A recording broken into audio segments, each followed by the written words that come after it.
So we had been involved in a lot of various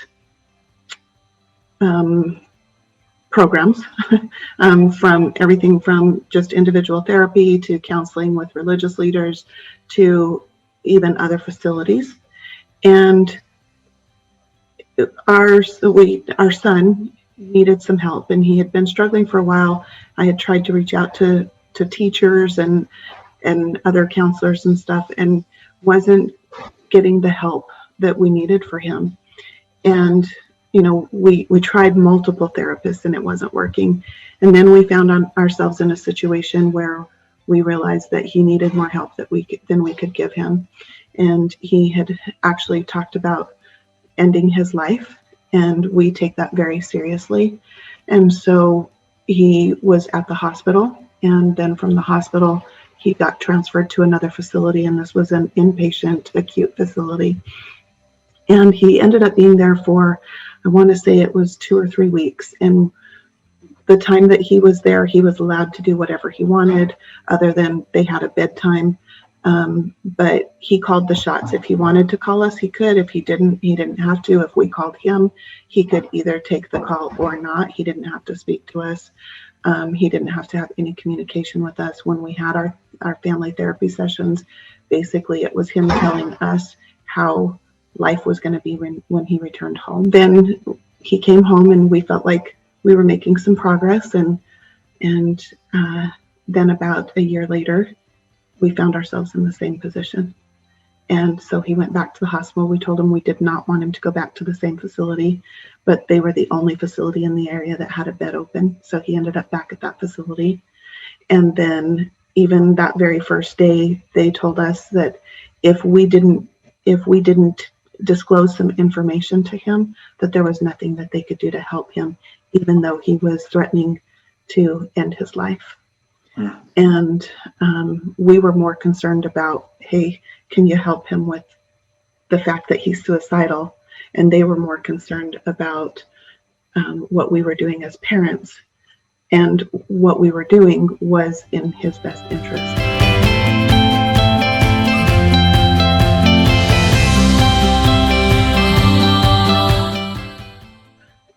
I knew from within 3 hours of him being at this facility that we had to get him gone as soon as possible.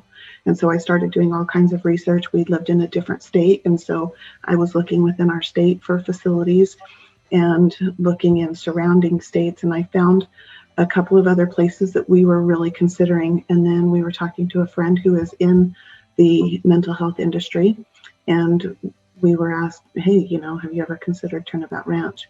And as soon as he said that, I had remembered that I had heard about Turnabout Ranch before. And so I called actually you, and I'm sure, I don't know if you remember that phone call. I remember, yeah.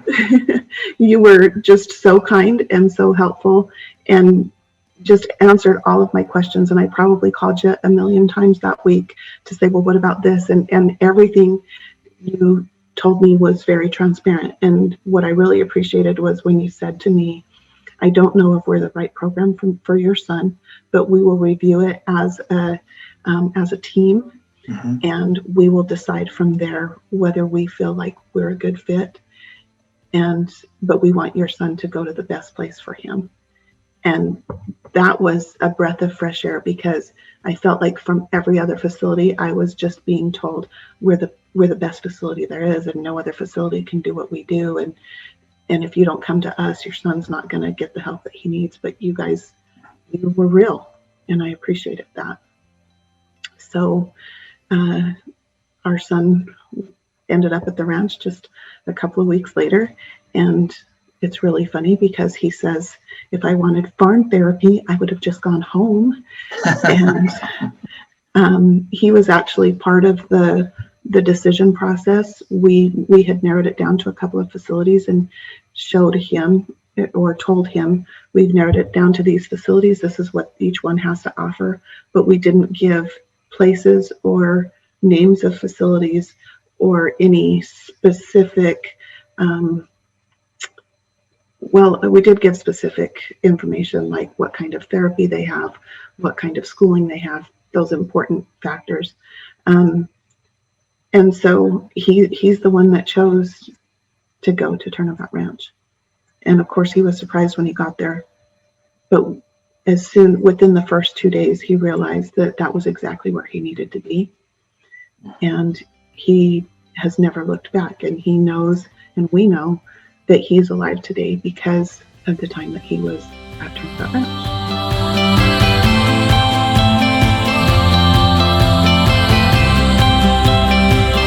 We did not have any concerns over whether he would be safe there or not. And I know that may sound kind of, some people may question that judgment. But after I spoke with you and we decided that he was going to go there, we were able to go to the ranch ahead of time. We were able to view the facilities, each of the facilities, Roundy, the barn, the whole ranch in general. And we were able to talk to staff and students both. And we felt very confident that what we were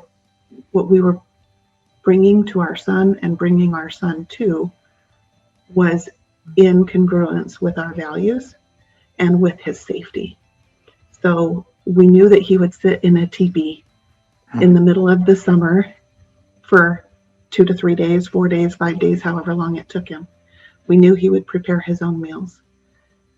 We didn't question whether anybody would hurt him. We didn't question whether he would be put in an unsafe situation, because we saw the facility, we met the people at the ranch, and we felt very confident that they would take good care of our son, and they did. I remember too, I mentioned that I probably called you a million times that over the course of those 2 weeks before he got there. But I asked you a lot of questions over these, what happens, how is supervision, how many kids are in a group when they go out, what do you do when you do have problems? And you were able to tell me that you had protocols in place to meet each of these situations. That helped me feel safe too.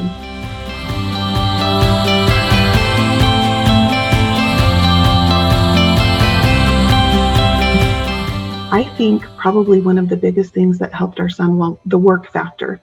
He was expected to work there, and he knew that he was part of the community, and he was shown how he was part of the community at Turnabout Ranch.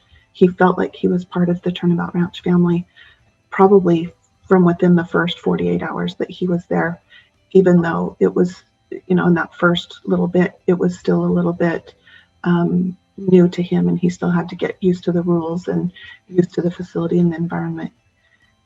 But in the letters that he would send, it was clear that he was forming connections, and not just with the staff, but also with other students. And that had been a problem before, where he had a difficult time connecting with his peers, especially other boys. He just really didn't connect with them.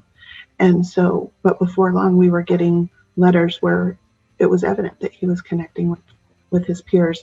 And so it gave him a sense of pride in who he was.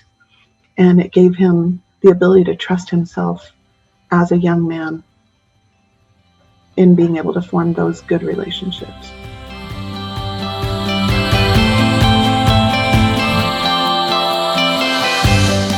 Our therapist did always get back with us, and we did always have good therapy sessions where we were able to find out even updates on what our son was doing and how he was doing, what he was struggling with, and what we could do as parents.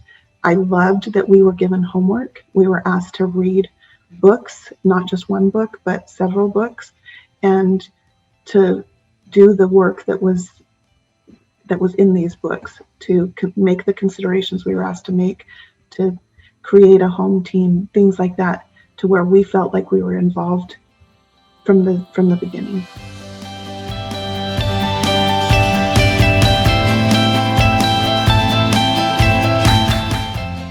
The big thing, I think, is the sense of community that he received there. There were rules, there were expectations. In previous settings, he didn't have rules.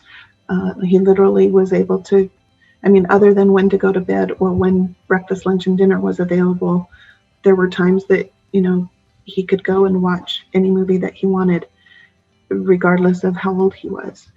He could listen to any music that he wanted. And so the fact that Turnabout Ranch was let's get back to the basics and help you understand that things like movies and music are privileges and they're not rights, was really helpful.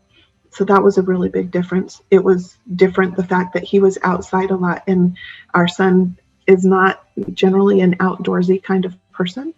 He'd much rather be indoors. And so that was really prominent for him, to be able to be outside, to learn about all the animals. Caring for the animals was huge for him. He loved that aspect of it. When we went for our midterm, he said, "Oh, do you see that?" And I don't remember the calf number, the ear tag number. I'm sure he does. And he said, "That's my favorite calf."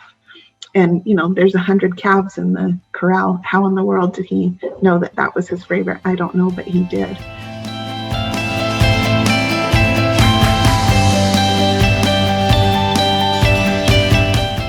I think one of the biggest lessons that I learned was, it was hard for me to let our son go and to feel like I wasn't enough. I felt really bad as a mom. Why wasn't I good enough to help my son? And it became really clear when we did choose to go to Turnabout that I was doing something for my son that some parents either won't do, can't afford to do, don't have an opportunity to do, for whatever reason. And by me making the sacrifices, and it was a sacrifice to allow him to go there, by me and my husband, I definitely include my husband in this, by us making these sacrifices, we were doing everything we could for him. And we were getting other people to help him, because we could recognize that our limitations were not within the bounds that he needed. We needed somebody outside of the scope of what we could do. And so I think that if I was to give any advice, it would be, don't fault yourself.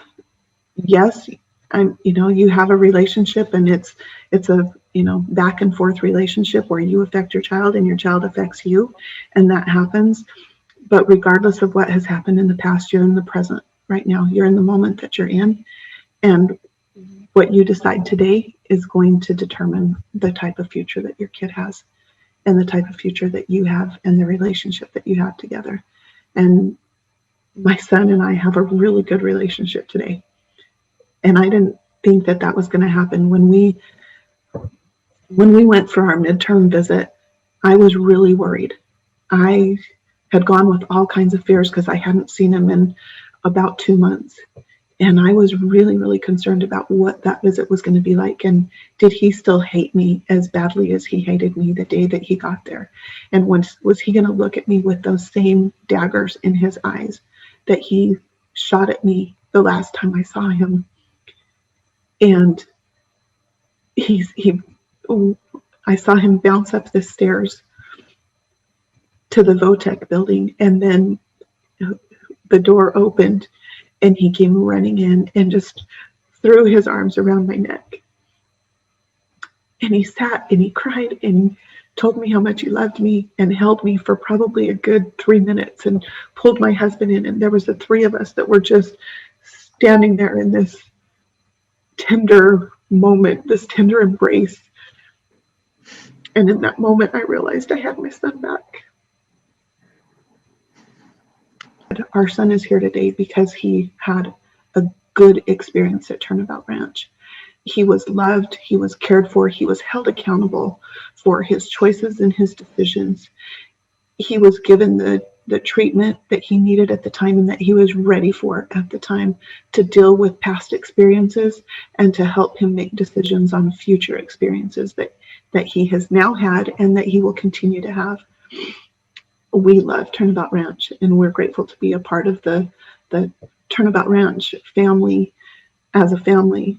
And I put my trust in the staff and in the program. I've had the opportunity to meet, I believe, just about every staff member that's been there for the last 3 years, and maybe even 4.